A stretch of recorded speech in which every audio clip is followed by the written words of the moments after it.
Josep. 2000. 2000. ¿Dónde estábamos en el 2000? Yo estaba peleándome por la Constitución Europea.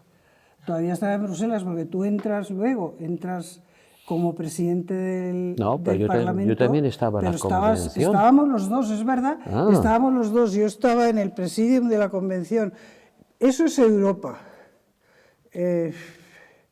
España con relación a entonces.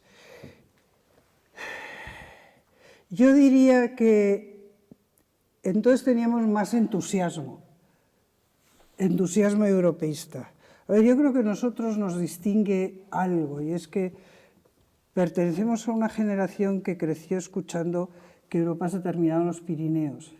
Y por biografía, los dos éramos más conscientes de la falacia que eso representaba que otros en España que no tenían ese contacto, porque España de nuestra infancia era una España de grisalla.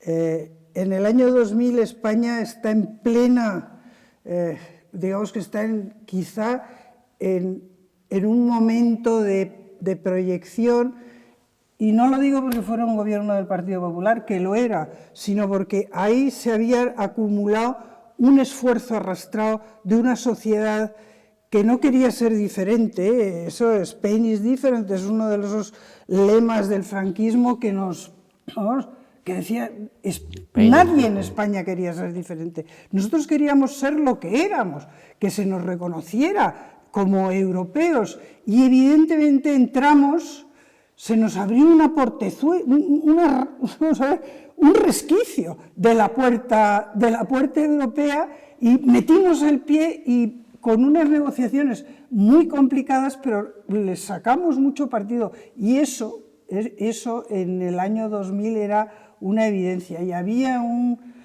entusiasmo en términos generales que yo quizás sería lo que veo hoy menos.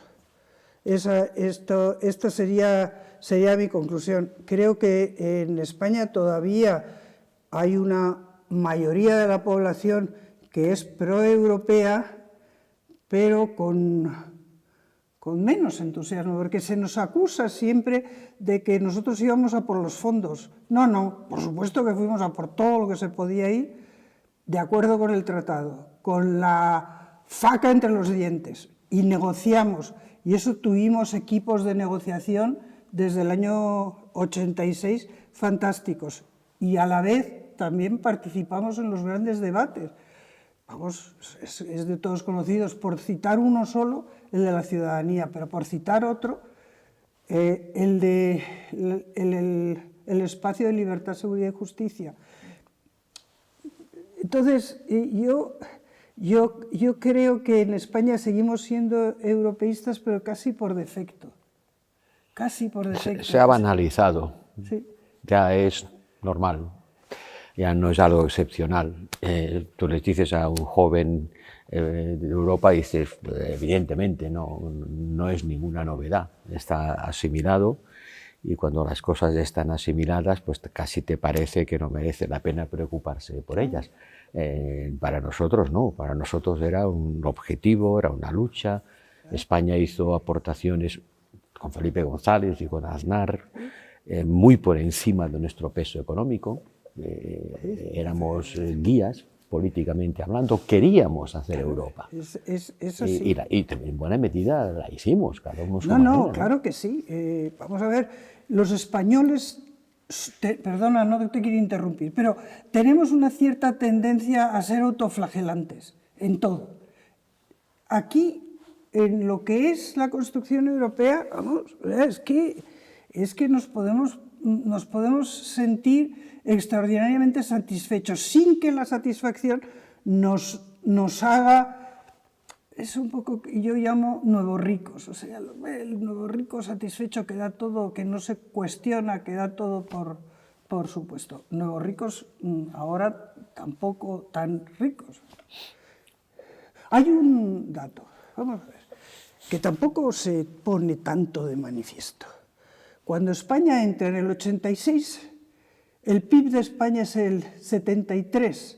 Yo siempre decía 70%, pero me corrigieron, 73% del PIB de las entonces rica Comunidad Europea. Comunidades todavía, Comunidad Europea. En la quinta ampliación, ahora han mejorado muchísimo, pero la quinta ampliación, es decir, la ampliación al este y al centro, pues ninguno de los países superaba el 50 y más bien estaban por debajo. En la ampliación a los Balcanes, eso te lo sabes tú, porque además te lo he leído en tu libro. En la ampliación a los Balcanes, ahora tenemos PIBs que son entre el 12 y el 20 y algo por ciento de la Unión Europea ampliada de 2008. Quiero decir que ya no es la de los ricos, del club de ricos en el que España entró. Y eso es una cosa que también tenemos nosotros que saber, sin perjuicio de que ahora evidentemente los bálticos o Polonia son economías que están en una trayectoria. Es que a los de la ampliación al este les ha ido muy bien. Sí. Claro. Ahora Polonia es un caso extremadamente positivo de integración. Sus PIBs han convergido tan rápido o incluso más que el nuestro, incluso los de Rumanía y Bulgaria, ¿no? Es así. Primero porque pudieron exportar sus excedentes de manos de obra, países agrícolas que no sabían qué hacer con la gente. Bueno, ¿cuántos emigrantes recibimos en España, de Rumanía, por ejemplo, ¿no? Los Balcanes es un caso distinto. Pero volviendo a nosotros, yo creo que ahora la idea de ser europeo, como decía, se ha banalizado. Naturalmente que lo somos, no parece que sea algo ni que se discuta, que claro que lo somos. ¿Y qué? ¿Y qué? Si mañana llamas una manifestación como la de este domingo por Europa, la gente joven sobre todo no siente la necesidad de manifestarse por Europa, porque le pides que se manifieste por una obviedad, por algo que está tan asimilado que parece que no necesite ni ser tomado en consideración. La idea de que Europa esté en riesgo o que los europeos tengamos que asumir enemigos y adversarios que nos obliguen a rearmarnos y todo eso, está muy en las antípodas del pensamiento de los españoles de hoy. Es verdad, y ahí además tenemos que tener una idea clara, que eso no es así. De nuevo en Polonia, en los Bálticos, que tienen muy clara la amenaza. Pero Europa siempre ha tenido dos fronteras. La frontera al este, de desestabilización, vamos a dejarlo ahí. La frontera este y la frontera sur. Y España está en la frontera sur. Y esa idea en España no cala, o sea, no tenemos sensación de que en la frontera sur hay un polvorín, y lo hay. En el Sahel, esto te lo sabes tú porque tú has hecho mucho ahí. El Sahel sí, y con poco éxito, por cierto. No, pero no es con poco éxito, es malentendido de nuevo. En Europa en estos momentos nadie ve nada más que el este. Y tú realmente, y podrías contarlo porque es importante, la estabilidad del Sahel es importante para Europa, pero nosotros somos los primeros que, aunque lo sabemos, en nuestro ejército lo sabe, en nuestras fuerzas en general, nuestra cúpula militar lo sabe, pero la opinión pública no es consciente de la desestabilización, y con desestabilización voy más allá de la inmigración. Pero desgraciadamente la imagen que tiene la opinión pública de la amenaza que viene del este se simplifica en un tanque ruso. Claro. Y la que se tiene del sur en un emigrante que llega en una patera. Claro. Esos son los dos estereotipos. Y nadie cree que el tanque ruso vaya a entrar por la castellana, ¿no? Claro. Por supuesto, y afortunadamente es así. En cambio, el emigrante es una realidad cotidiana que vemos en nuestras playas.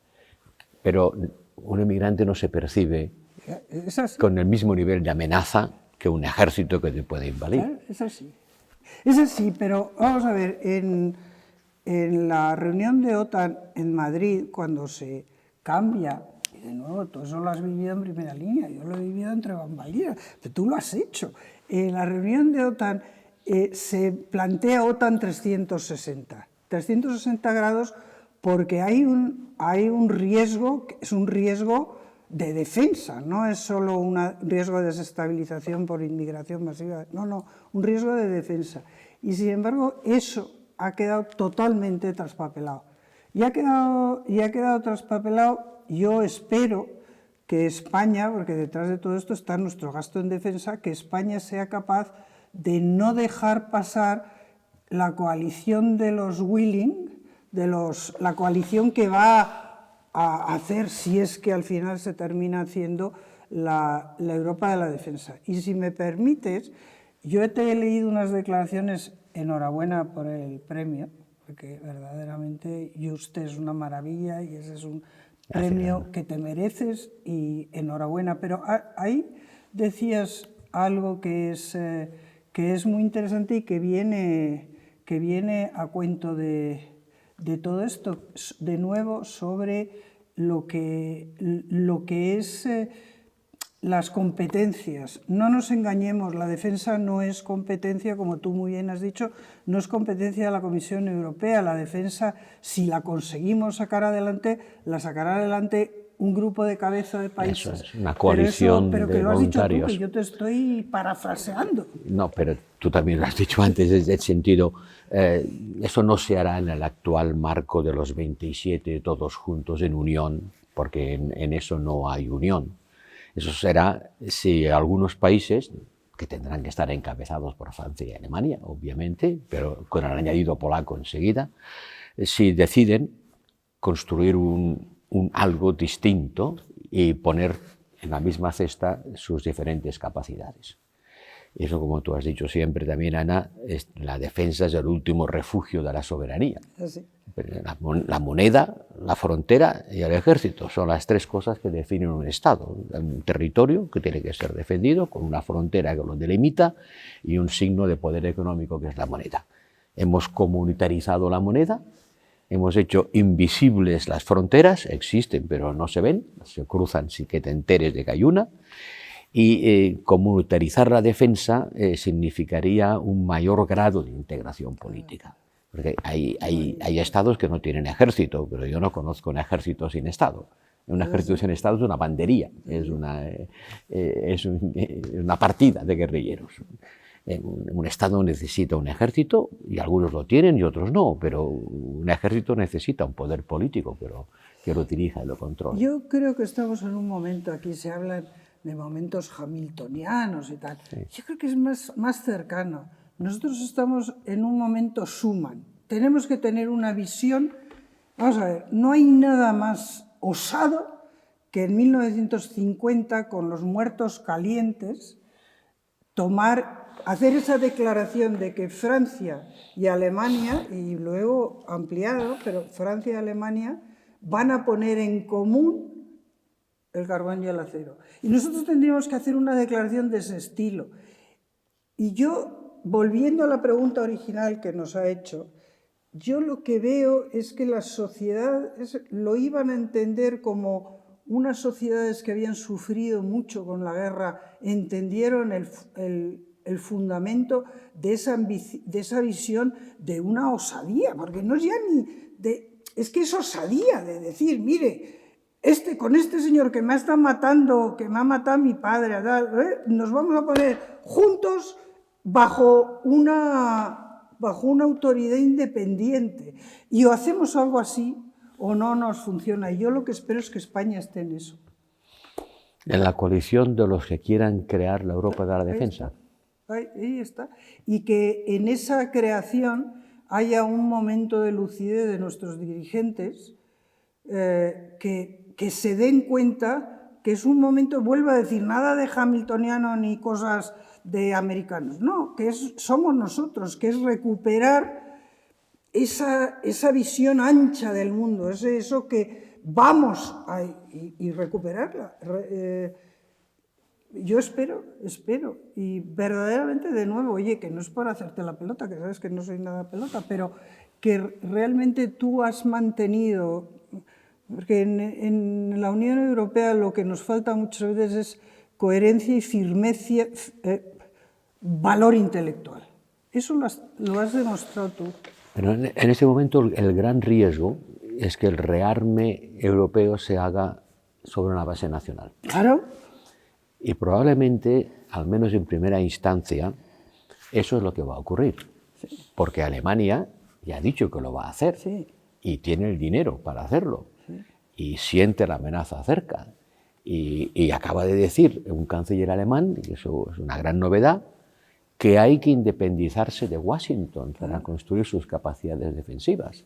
La ultra-atlantista Alemania está caminando, y lo va a hacer más rápido que los demás, en un proceso de rearme que a sus vecinos tampoco les va a dejar tan tranquilos. Pues efectivamente, porque en el fondo de las conciencias europeas está que Europa se construye por la cuestión alemana. Son esas memorias en Argel, cuando Monet se paseaba delante de un mapa de Europa y era cómo se resuelve la cuestión alemana. Y evidentemente la Declaración Schuman es una forma de empezar a resolver la cuestión alemana. Si ahora Alemania gasta 100.000 millones, pues evidentemente ellos son los primeros que tienen esa preocupación.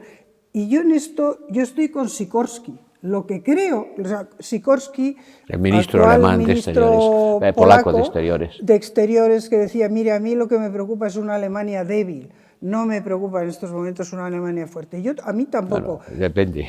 Pero depende, ahí está, depende. A mí tampoco, pero bien entendido, es decir, bien entendido, es decir, que Alemania lidere, pero lidere, o sea, que ahora sea, pues no sé, una declaración Merz, se lo damos, declaración Merz, que tenga ese mismo sentido de coaligar fuerzas. Y, a ver, creo que tú y yo somos los dos afrancesados, pero ahí la cuestión va a ser Francia, en mi opinión. Sí, Francia cree, y no le falta razón, que la batuta en materia de defensa la tiene que tener ella. Entre otras cosas porque tiene la arma atómica. O sea, si el paraguas protector americano, aunque el paraguas protector americano puede debilitarse, incluso marcharse en lo que es la guerra convencional, pero en lo que es la guerra nuclear y en lo que es la guerra de la información, quiero decir, el sistema de satélites, sí, yo estoy de acuerdo. Difícilmente podemos pasarnos de ellos. Yo estoy de acuerdo, pero vamos. Pero vuelve a Francia, anda, que tú los conoces muy bien también. Bueno, ya has visto que Macron ha hecho algo como mínimo original, que es convocar a los jefes de Estado Mayor de los ejércitos europeos. Cuando el presidente de un país convoca, no a los ministros de Exteriores, a los jefes de Estado Mayor de los ejércitos europeos, está mandando una señal como muy clara, ¿no? Diciendo en materia de defensa... c'est moi. C'est moi, exactamente. En materia de defensa, l'Europe, sí. C'est moi. Sí, pero al mismo tiempo el ejército francés carece de las capacidades logísticas para hacer una guerra convencional. Con lo cual caemos en el couple franco-alemán. O sea, la pareja sigue siendo, por mucha ampliación que hayamos hecho y por mucho que evidentemente hayamos empezado, y yo, vamos, creo que los dos mantenemos el papel que tiene España, que es un papel muy importante. Pero ahí yo creo que de nuevo tiene que jugar una visión ancha de Francia y de Alemania a la que sumen, igual que se hizo con la declaración Schuman, a la que sumen. Y en esa primera suma, que no van a ser los 27, yo estoy totalmente de acuerdo contigo, tiene que estar España, estará Polonia, tiene que estar España, estará Italia. Italia es más dudoso que esté, pero bueno, Polonia seguro. Y nosotros Polonia, tenemos que estar. Deberíamos querer estar, pero para eso también hay que reconocer que hay que aumentar nuestras capacidades. Ahí está. Polonia está gastando el 4,5% de su PIB en defensa. A ver, si a mí me dejas una anécdota, esta es una anécdota de Vilnius, el de la reunión de OTAN. Yo participaba en esa cosa que se llama Track 2, o sea, segundo canal de diplomacia, que se hace la reunión de OTAN, en la que tú estabas, pero los otros, o sea, luego hacen una reunión como para OTAN, que es más una reunión de imagen. Entonces, yo ahí estaba y un polaco me dijo, mire, señora Palacio, no se lo he dicho así en voz alta, pero se lo voy a decir. Ustedes, antes de hablar del sur, tienen que ampliar su gasto en defensa. Nosotros hablamos del este todo el tiempo, tiene usted toda la razón, pero oiga, casi 5% en defensa. Y eso es que ese razonamiento es difícilmente rebatible. Y ahora que han hablado de defensa y de Estados Unidos, quería preguntarles por la relación en estos 25 años España-Estados Unidos, porque al final, bueno, es una relación que ha sido un poco montaña rusa, ¿no? No sé dónde estábamos entonces, bueno, por dónde hemos pasado y ahora dónde estamos. Hemos pasado por momentos de clara, no diré divergencia, ¿no? La guerra en Irak fue un ejemplo claro donde hay un gobierno que se suma a la acción americana y otro que se retira de ello. No podemos encontrar mayores divergencias que estas, ¿no? Bueno, yo creo que hay divergencias bien entendidas y divergencias mal entendidas. OTAN de entrada no. Y oiga, llega un señor con cabeza irresponsable a lo que es las responsabilidades de poder. Tú has estado, yo he estado, y cuando llegas allí y te haces cargo dices, ahí va, esto es distinto de como yo lo veía. Y oye, OTAN de entrada no, y luego a por ello. ¿Por qué? Pues porque es el interés de España.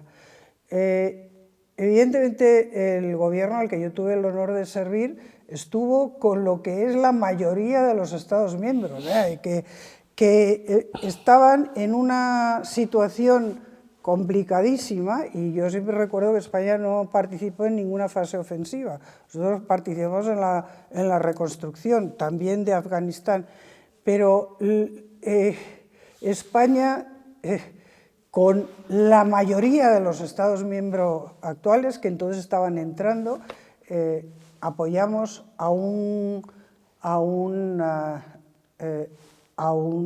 aliado por la esencia de la alianza. Con perspectiva, pues a partir de ahí nos podemos centrar en hablar de esto.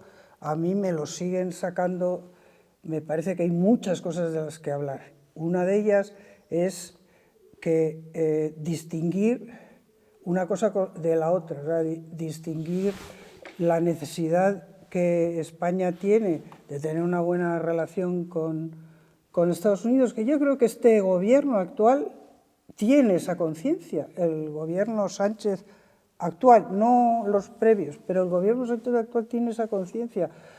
Dará mejores o peores resultados porque el mundo ha cambiado mucho. El problema ahora no somos nosotros, los problemas son ellos. Ahora son ellos, sí, pero lo que quiero decir es que en algún momento muy crucial España se distinguió por tomar una posición que realmente, lo digo clarísimamente, no respondía a los intereses de España. El posicionarse como posicionarse como oposición, esto queda un poco absurdo, pero en fin, el hacerse líder de esa no alineados, de esos 77, de eso, cuando además España, por Unión Europea, está integrado, por OTAN está integrado, o sea que estabas jugando una situación que en cambio la entendió perfectísimamente el primer gobierno de Felipe González. Ahora el problema no es la actitud de España o de Europa hacia Estados Unidos. No, ahora. El problema, claramente, recuerdo la última cumbre de la OTAN en Washington, la última que presidió Biden, con el slogan Unidos somos más fuertes, y la promesa de los Estados Unidos de seguir defendiendo a Europa, eso se ha desvanecido. Ahora nos encontramos con un gobierno americano que nos dice, oye, allá os la apañáis, y que leen el artículo 5 de la OTAN de una manera distinta a como lo habíamos leído hasta ahora. Y jurídicamente, tú eres más jurista que yo, a lo mejor tienen razón, porque el artículo 5 de la OTAN, en su literalidad, es menos fuerte que el artículo 42 del Tratado de la Unión, desde el punto de vista de lo que se supone que un aliado debe hacer en caso de que te agredan. Bueno, pero que nosotros no somos aliados entre nosotros estamos en la Unión Europea. La Unión Europea es un vínculo distinto. en mi opinión, pero hay una cláusula de solidaridad. Sí, efectivamente. También. Hay una cláusula de solidaridad para situaciones de catástrofes naturales, etc. O de agresión extranjera. Sí. Podemos hablar de eso. Pero yo creo que lo que está claro aquí es que Estados Unidos no es solo con OTAN, no es solo con España, o sea que tampoco nos identifiquemos como la relación con Estados Unidos de España, no, es la relación de Trump con el mundo. Trump plantea una política exterior que es política interna en 3 vectores que son los que interesan a su electorado, que es inmigración, que es droga, fentanilo, por cierto, claro que ahora parece que el fentanilo es el gran, cuando realmente lo que sigue siendo en el mundo la gran lacra es la cocaína. O sea, y seguridad, en un entendimiento de la seguridad que es de control geográfico, lo cual no tiene nada que ver con lo que es la seguridad entendida como alianza. Y esto es cierto de cara a los europeos, pero es cierto de cara a todas las alianzas, y no digo ya las vecindades, porque ser vecino ahora de Trump también tiene su cosa. O sea que es verdad, totalmente de acuerdo, lo que define ahora la relación es esta evolución de Estados Unidos, porque detrás de Trump hay una evolución de la sociedad americana. Y probablemente para los americanos de hoy la alianza transatlántica es una cosa del pasado, porque el pasado era la confrontación con Rusia y su futuro es la confrontación con China. Y China ya no es la alianza atlántica, por mucho que queramos estirarla un poco hacia el Pacífico.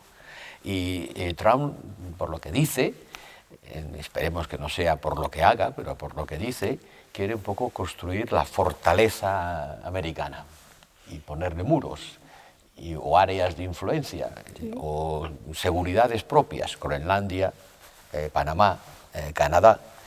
Menos mal que no le da por las Canarias, pero... Bueno, lo que estamos viendo es que es salida de caballo alazán, llegada de burro manchego. La prueba, lo que ha pasado este fin de semana en Suiza de negociación. ¿Pero han llegado a algún acuerdo? Porque... Sí, acaban de sacar hace un par de horas una declaración. ¿Rápido? Sí, una declaración que se quedan los aranceles en el 10% y que China ha metido su idea de lo que tiene que ser. Se queda en el 10%, después de subir hasta el 150%. Que se queda en el 10%, pero además se queda pequeño, hay una declaración conjunta del entendimiento de esa relación bilateral como armonía para el mundo, o sea, exactamente la definición china, es decir, que eso del decoupling, de que esta relación es lo que definía, Pero vamos a ver, se quedan en el 10%, la escalada hasta el 150, bueno, pues de momento andamos ahí. A este paso Trump va a reconocer el Estado palestino. Pues al parecer es algo que no estaría... A ver, hay que entender al personaje... Es difícil, ¿eh? No, hay que entender al personaje. A ver, cuéntame. Yo creo que lo tremendo de Trump es esa impredecibilidad, que es que él la practica, que él la cultiva, él quiere ser impredecible. Él no quiere relaciones... La diplomacia es establecer lazos que mantengan entre dos acuerdos, que mantengan una relación y que permitan evitar situaciones. Esa idea de levantar el teléfono y hablar, eso es diplomacia. Pero él es el transaccionalismo. Aquí te pillo, aquí te mato. Sí, pero ¿qué saca? Pues yo creo que... Porque si al final se queda con el 10%, mucho ruido y pocas veces, ¿no? No, yo creo que no. Yo creo que mucho más grave. Un perjuicio importantísimo a Estados Unidos. Estados Unidos, yo, en fin, no quiero ser agorera, pero recuperarse de esta le va a costar, francamente. Y yo creo, el lado optimista, que esto es así, o sea, que se ha rodeado de un conjunto de palmeros que como de palmeros y de conversos. Veas un personaje como Marco Rubio, que es un tipo que sabe, cuajado y tal, que se ve obligado a defender y a ir más allá, porque él tiene que demostrar, y de hecho lo ha debido de demostrar muy bien, porque ahora es uno de sus más directos confidentes y brazos ejecutores.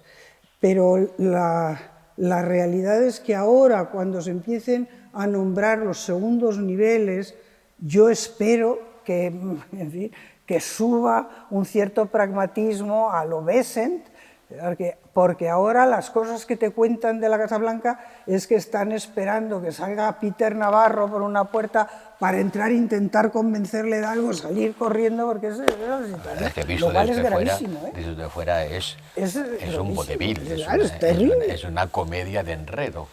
Pero la comedia de enredo que está sacudiendo los cimientos del orden planetario. Claro. China ha plantado cara. Claro.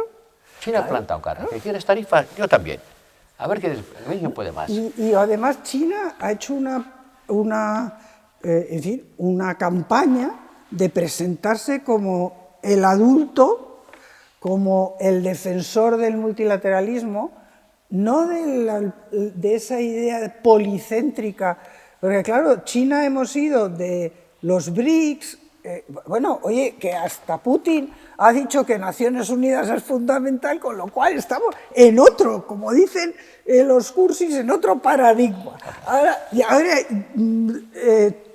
Putin diciendo abiertamente que Naciones Unidas, cuando ha tirado todo lo que ha podido contra ese orden, que era un orden controlado, cuando dices tirar, lo dices en el sentido no figurado, sino sí, no, también, en el sentido tirar cañonazos. Tirar cañonazos y cargarse, claro, el sistema de Naciones Unidas lo primero que dice es el respeto a las fronteras, el respeto a la soberanía. Bueno, pues ahora le tenemos ayer, no sé si ayer o anteayer, hizo un discurso copiado del artículo que publicó Xi Jinping el día 8 en las efemérides de la celebración del 80 aniversario del fin de la Guerra Mundial en el Teatro Occidental, y claro que dices, bueno, me tengo que pellizcar, pero todo esto es posible porque Trump le ha pegado una pata al tablero. Probablemente porque en la Casa Blanca hay un lunático. Un perfecto lunático. Vamos a ver. Te secundo. Vamos a llamar a las cosas por su nombre, ¿no? Es decir, alguien que dice que le va a poner a China tarifas del 150%, que sabe que eso equivale a cancelar toda la relación comercial con China, y se acaba quedando con el 10% porque China le planta cara, no sé cómo se explica eso. En Múnich, acuérdate, yo no estuve esta vez, pero la contraposición entre Mons, el vicepresidente, poniéndonos a caer de un burro los europeos, y a continuación nuestro amigo Wang Yi, fino diplomático, subiendo a la tribuna y alabando a Europa y diciendo aquí está. China es el que ha sacado más tajada de ese vodevil de la Casa Blanca. En toda Asia del Sudeste se ha presentado como, oiga, aquí estoy yo. Y aquí, y en Europa, que eso también te lo conoces tú. A mí de eso de Múnich lo que más rabia me dio fue los llantos europeos. Déjate de... O sea, no podemos... Europa es un poder, tiene que asumir, no puedes andar. Es verdad que el primero, el quejumbroso, porque claro, ser un oxímoron victimista, es un oxímoron ser un hegemón victimista, que eso es lo que habla Trump. Yo soy hegemón, pero a la vez he sido víctima de esto, que, en fin, que se quería una cosa que no tenía ni pies ni cabeza del mundo y nosotros nos hemos sacrificado. Y dices, ¿pero de qué? ¿Pero de qué? Los Estados Unidos han conseguido lo que los alquimistas de la Edad Media buscaban, que era la piedra filosofal que lo convertía todo en oro, ¿no? Los Estados Unidos han inventado el convertir un trozo de papel en oro. Sí. El dólar. O sea, han conseguido que todo el mundo les compre el dólar. Esto es fácil de fabricar, no cuesta nada. Y ahora con la moneda digital menos que nada. Y mientras el mundo ha querido financiar a Estados Unidos comprándole sus papelitos como si fueran oro, pues Estados Unidos ha hecho de hegemón. y dejará de ser hegemón el día que otros fabriquen otros papelitos, es decir, cuando aparezca una moneda que le dispute al dólar el papel de la reserva de valor. Y creo que estamos avanzando en esa dirección. No habrá otra, solo una, pero avanzamos hacia una cesta multidivisas donde el dólar ya no tenga la preeminencia que tiene. Yo creo que eso es así. Creo que va a depender de los errores que cometa Estados Unidos, que esto va a suceder antes o después, pero aquí hay una vertiente que también hay que subrayar, y es los negocios. De las cosas que están en la prensa hoy es que Qatar, él ha aceptado que Qatar le regale un 747, no sé, todo, y tener, no lo sé, no he entrado, pero en fin, grifos de oro, yo qué sé, porque creo que son 400 millones de dólares de regalo, pero luego lees que es que han terminado unos negocios suyos en las monedas, las criptomonedas estas que está lanzando. Es decir, es una situación... Esa es un poco la diferencia entre Europa y Estados Unidos. En Europa los presidentes de los gobiernos no son gestores de criptomonedas, a través de las cuales pueden mover centenares o miles de millones de dólares, ¿no? Y eso, sin embargo, en la cultura política americana se acepta. No, en fin, yo creo que se acepta a los extremos de lo que está sucediendo, de mezcla, o sea, de no entender la barrera entre el interés público y el interés particular. Yo creo que está chocando en Estados Unidos también, pero sí. Y la arremetida contra las universidades, tú que has estado en las universidades americanas, de las mejores, en Yale y en Georgetown. Sí, te preguntaba hace poco si, por tu experiencia en Georgetown, la arremetida contra las universidades es una de las características de este mandato. No solo.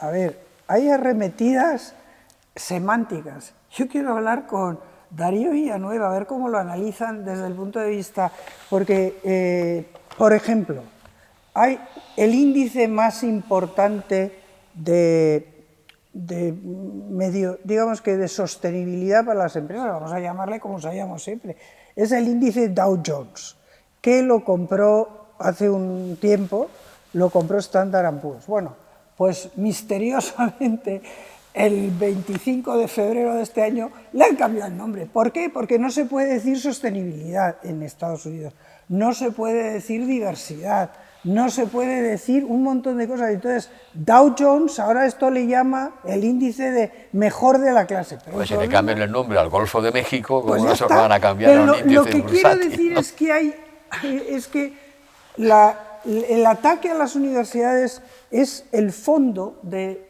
este cambiar el pensamiento y las universidades. Harvard ha respondido.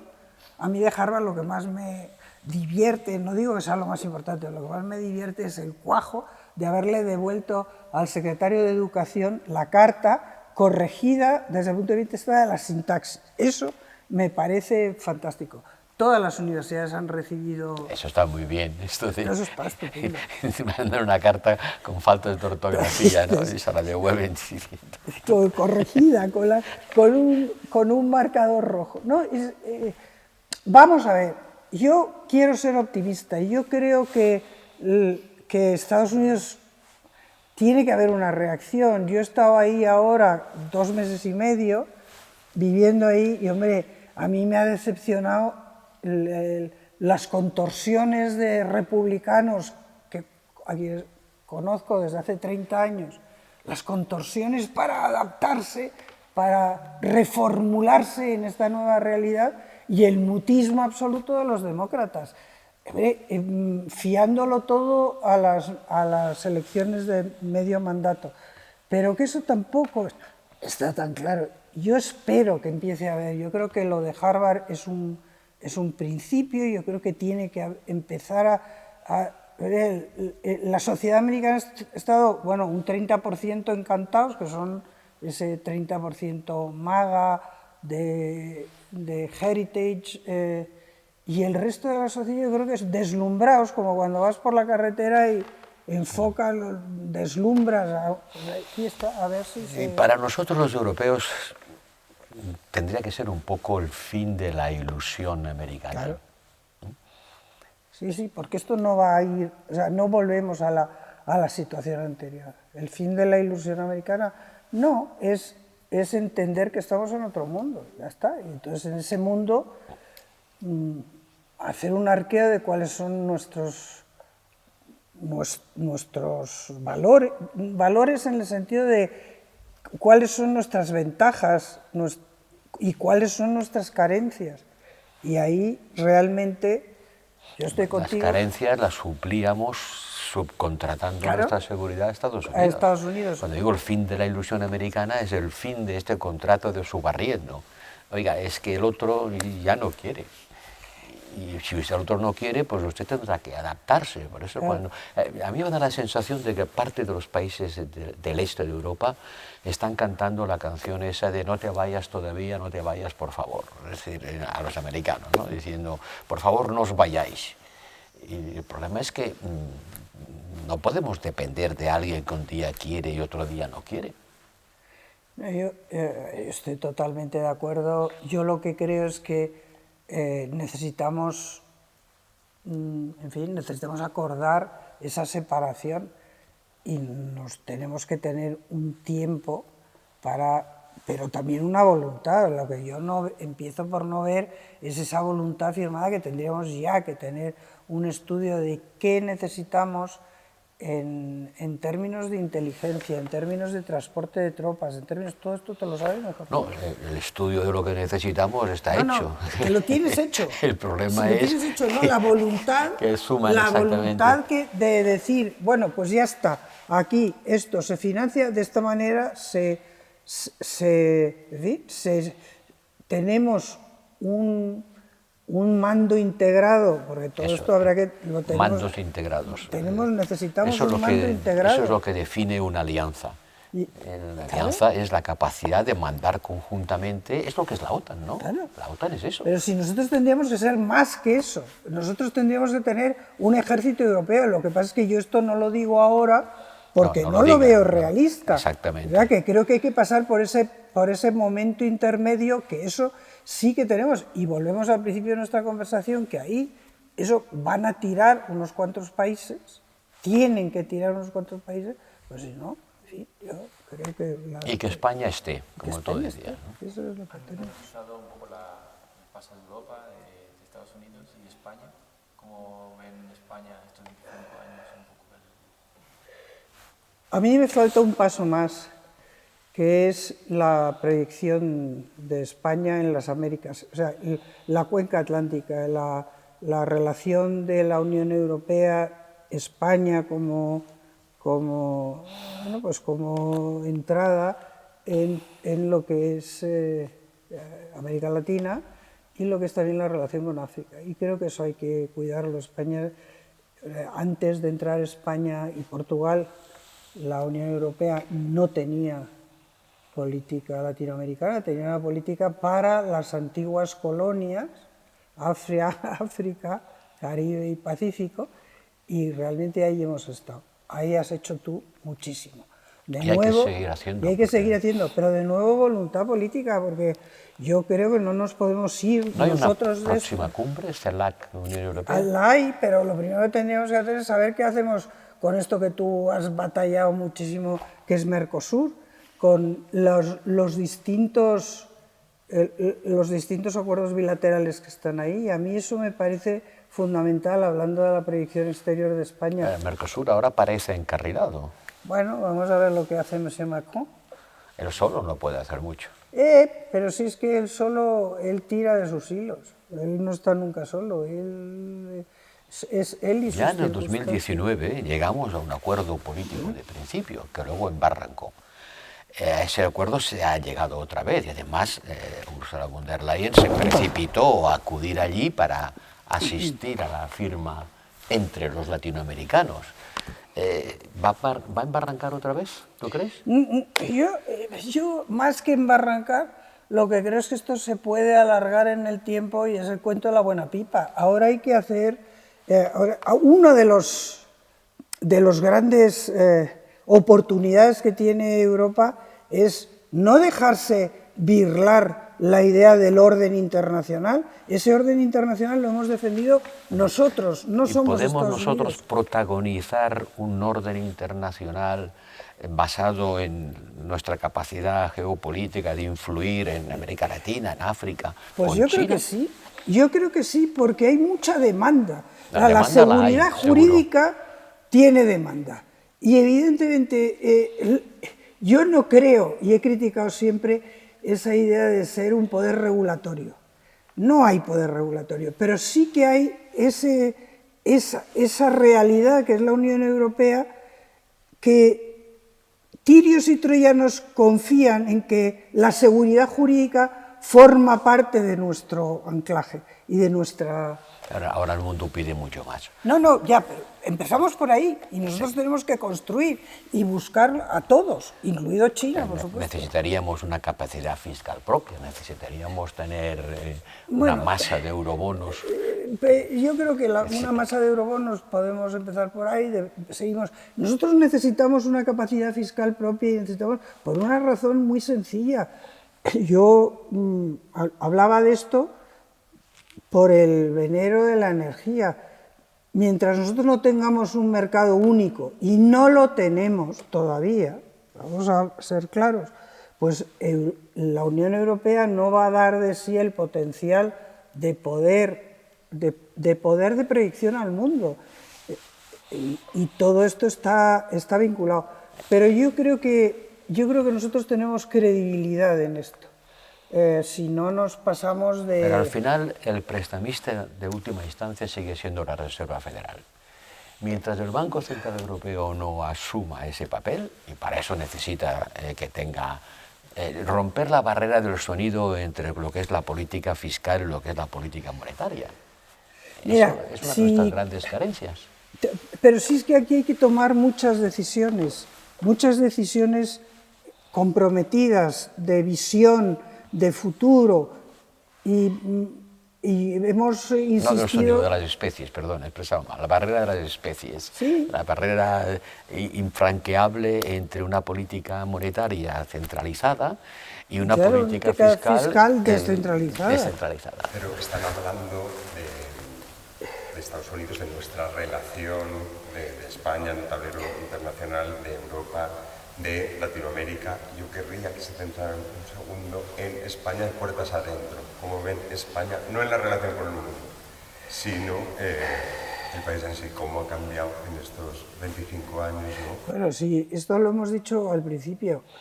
Vamos a ver, yo desde luego no voy a hacer de esta comparecencia una crítica al gobierno. Entonces, como no la voy a hacer, pues mejor sobre Es que estos 25 años han sido transcurridos no solo con un gobierno, no, ha habido gobiernos de un color la situación y gobiernos de otro, actual, ¿no?, de España.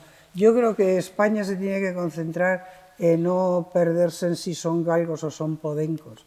La situación general es demasiado...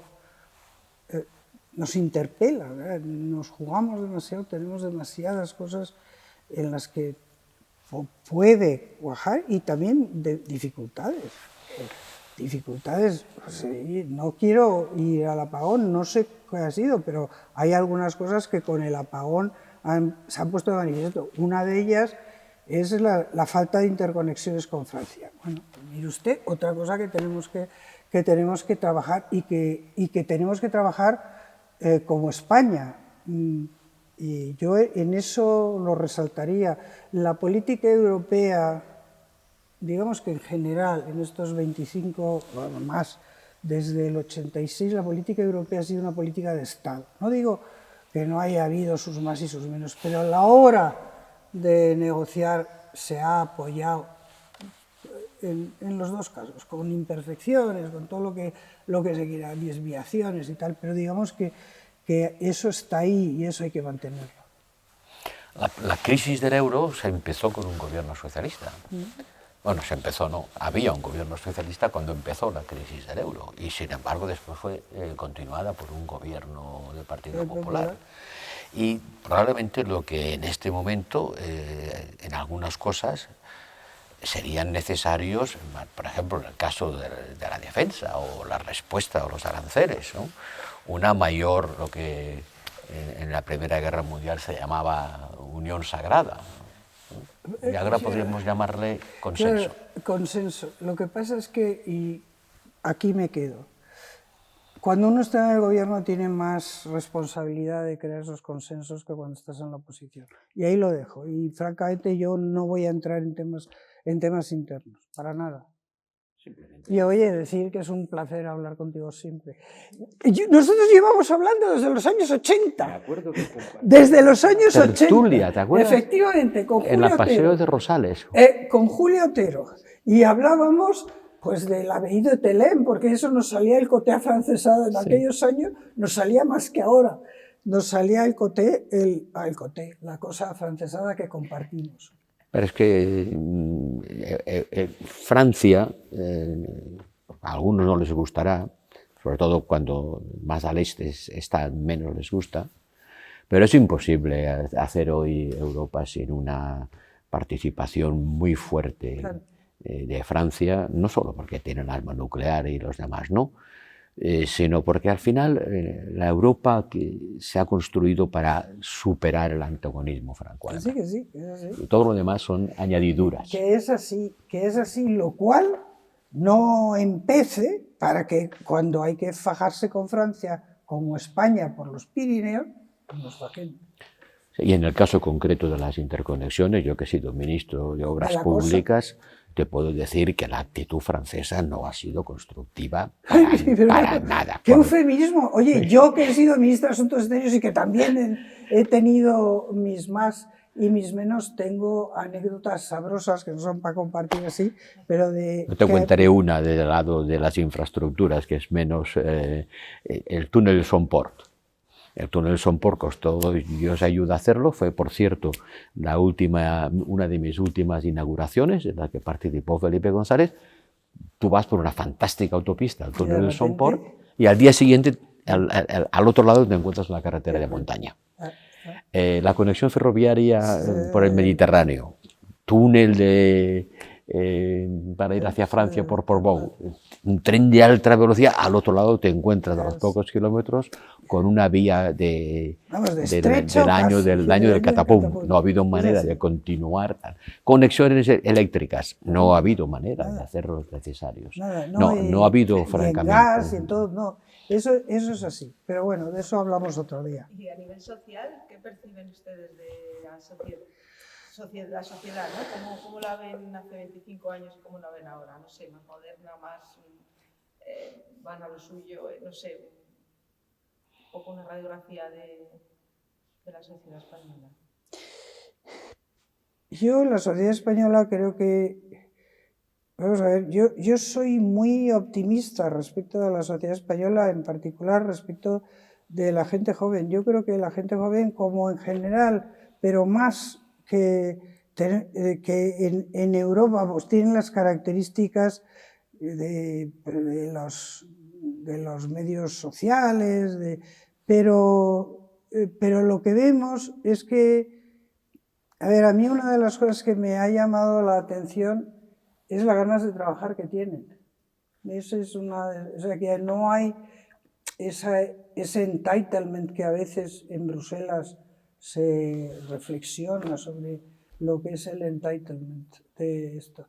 Yo creo que tenemos una sociedad, podemos decir, yo soy analógica y a mí hay muchas cosas de esta nueva sociedad que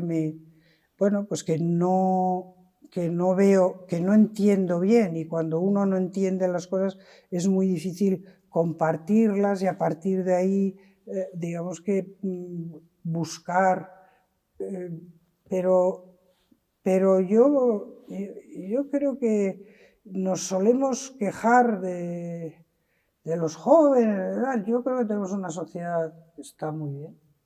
Mucho más, es la más formada de nuestra historia. Y eso se nota no solamente en las ganas de trabajar, sino en la capacidad de producir cosas que no eran típicas de la producción española. Exportación de servicios, por ejemplo. No, España exporta servicios oye, de la altísimo valor añadido, claro, en ingeniería, en auditoría, en control.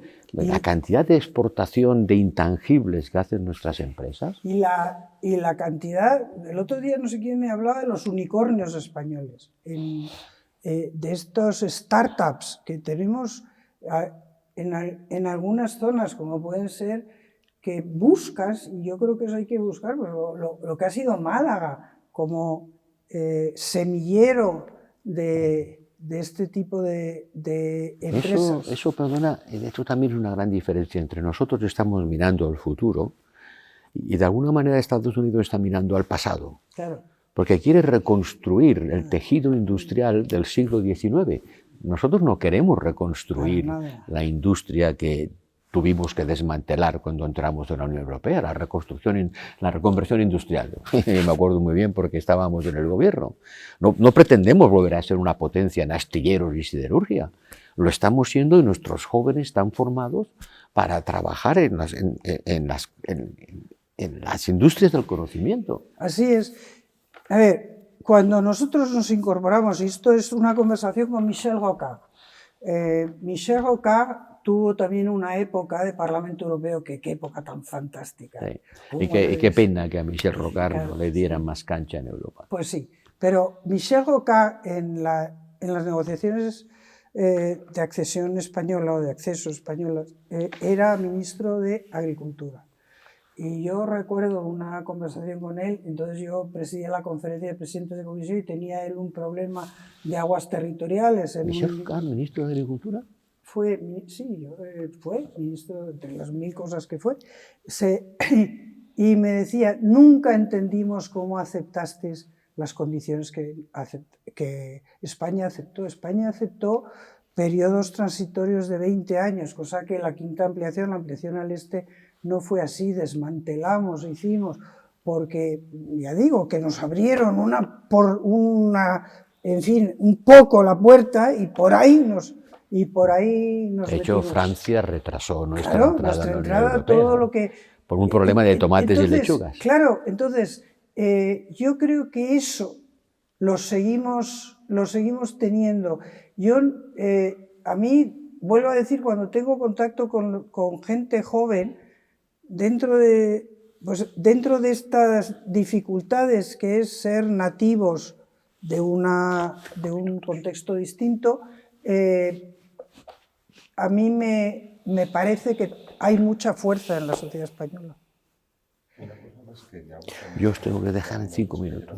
Desde los años 80 hablando, porque creo que hay una concepción general de que ahora los políticos no hablan, en estos 25 años han entrado nuevos partidos, en España hay una concepción de que hay poco diálogo. Ustedes están aquí hablando hoy y dicen que llevan desde los años 80 hablando, ¿no?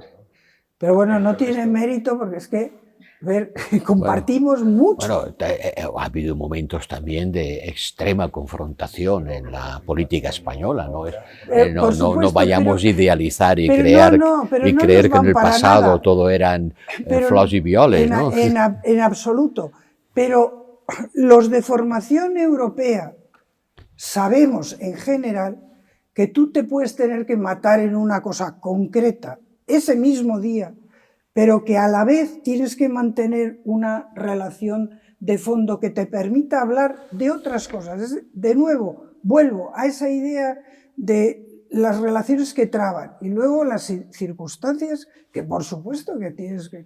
Pues en una directiva, pues hemos tenido posiciones encontradas y las hemos defendido. Sí es verdad, yo hablo siempre de que yo siempre he procurado tener un interlocutor que si en vez de estar a esta distancia estábamos a esta, pues mejor. Pero la política europea, a fin de cuentas, tampoco es el corazón del debate donde hay un gobierno y una oposición y el gobierno y la oposición quiere echar al gobierno. Pero cuidado, lo que te da es una cultura. Sin duda, pero una cultura lo que se juega es distinto. Por supuesto, que en cualquier otra circunstancia te será más difícil proyectar esa cultura, pero esa cultura está ahí atrás, esa cultura está presente en lo que haces y eso es Yo creo que eso es común de los que hemos estado precisamente sabiendo, como se sabe en Europa, que no se hace nada que merezca la pena si no hay un acuerdo hasta ahora. Y por eso a veces no se hace nada. Por eso, esa razón, no se hace nada si no hay un acuerdo de las dos grandes fuerzas. ¿Echan de menos algo? No, Hace 25 no, años. lo hemos pasado muy bien, yo por lo menos. Gracias. Por darnos esta Tenemos que oportunidad. vernos más, Ana. Pues cuando quieras, ya sabes. Una última cosa. Si tuvieran que decir una noticia que les gustaría leer dentro de 25 años, ¿cuál sería el titular? Yo sin lugar a dudas que la Unión Europea tiene una política exterior y una política de defensa. Es decir, que la Unión Europea se ha convertido en los Estados Unidos de Europa. Sé que decir esto hoy suena a utopía, pero usted me está pidiendo, esa es la utopía. Lo que nos podamos acercar a eso, pues ya está. Ya está. Sí, porque si no lo hacemos, no sobreviviremos. Ahí está. Así de Porque claro. efectivamente, la noticia alternativa es muy mala, si no es esa.